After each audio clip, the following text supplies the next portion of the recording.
Good evening, everyone. This is Professor Chisholm, and it is week 10 already. Can you believe that? So just 3 more weeks to go. You're probably going, yay! Please don't say that. You guys have been doing a great job. You guys have been doing a great job really taking the challenge of these assignments and coming up with some really great ideas. I know some of them are very abstract, but it's making you think and maybe stretching your imagination and pushing you out of your comfort zone, I would say. But that's how we grow as designers, is when we get pushed out of our comfort zone. All right, so let's go ahead and take a look at what's needed for 10.1.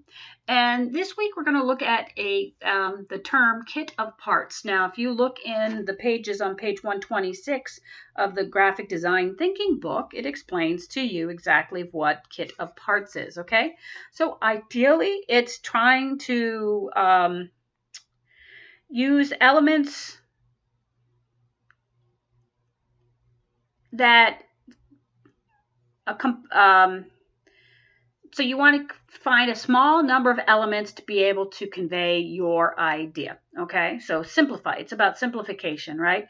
So if you look at page 127, there are some examples from here. So 126 explains the kit of parts, and then 127, and they show you examples on 127 and 128 and 129.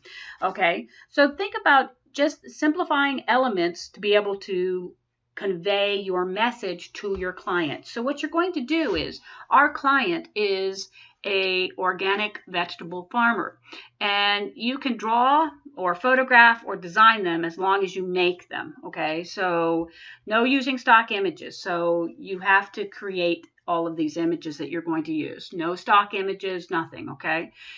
If you don't know what an organic farmer is about, you're going to have to research it, because that's part of our job. So when in doubt, Google it or start researching it. I mean, this is a critical step in the design process.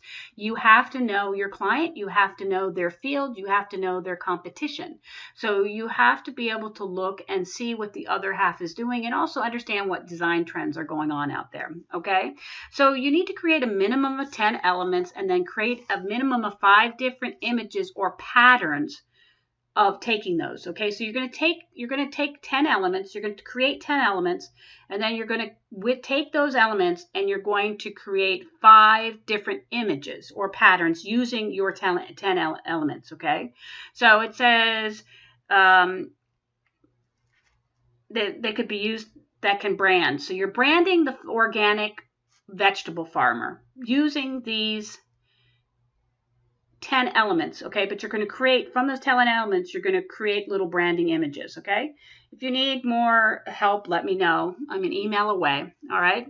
Now, it says for assignment 10.2, find an article that covers the use of programming in graphic design solutions.